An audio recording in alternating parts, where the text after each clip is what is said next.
reminder of the horrible things human beings can do to one another. The iron rings on its walls had been meant to hold people in chains. During colonial times, one of the two daughters of the Samone family, Amalia, married Ignacio Agramonte, a Cuban patriot who fought to gain independence and freedom for all who lived in Cuba. One of the first acts of the Cuban Revolution in 1868 was to free all slaves. It was this connection with the Cuban struggle for freedom, not its earlier painful history, that made my family proud of our home. For me, the past was filled with unanswerable questions. How could anyone dare to think that a person could be owned by another? And how could we be so proud of our freedom and independence while some children still walk the streets barefoot and hungry? Even with these troublesome questions, big ones for a young child to ponder, the old house remained a magical world for me. In addition to large flocks of chickens, ducks, and geese, my abuelita kept peacocks as well.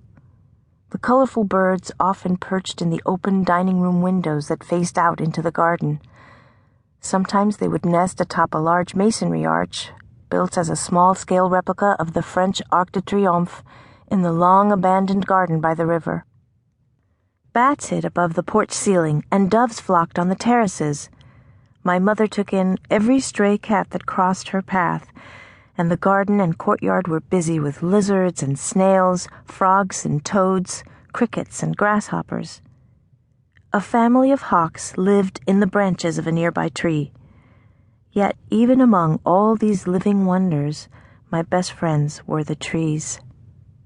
Large, firm, and strong, the trees offered me their friendship in many different ways.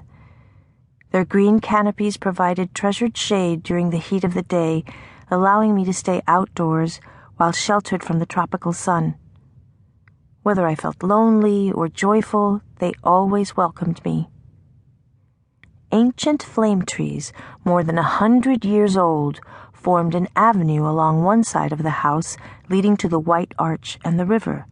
Gnarled with age, their large roots protruded from the earth, offering me a nest where I could crawl in to feel protected and secure. Their worn, smooth roots were pleasant to the touch, and I would caress them as one might hold a dear friend's hand.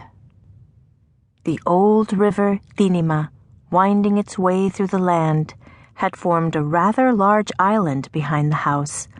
Long ago, the island had been planted with fruit trees. Now the mature trees were generous with their offerings, better than any store-bought candy or even any dessert made in our kitchen. Sweet and sour tamarindos, which made a refreshing drink when soaked in water, fragrant guayabas, brilliantly green outside with a sweet red inside, caimitos, round as baseballs with a shining purple skin and a delicate milky white flesh, bittersweet marañones, vivid bells of deep yellow or red, each one with a delicious nut hanging below, the cashews that my Uncle Medardito and my young Aunt Lolita loved to roast over a campfire by the river. And then there were the dozens of coconut trees, with fronds that swayed in the breeze and fruits that we treasured above all others. The water of the young cocos is sweet and fresh. As the coconut matures, the water inside slowly turns dense and smooth like a light gelatin. Later it becomes fleshier, but still soft and sweet. We love to eat these treats right out of their shells. As coconuts age, their meat becomes hard and dry. It can then be shredded to make desserts. But the most highly valued kind of coconut treat took much longer to form. If a large, healthy coconut was kept at the right temperature in a moist and dark place, then perhaps it would sprout. If it did, and if someone knew how to open it at the right time, she would find that the thick, dry meat inside had pulled away from the shell and had gathered in the very center of the coconut as a soft, porous ball, the deliciously sweet manzana del coco, or coconut apple. On the shore of our river island stood a bamboo grove. There,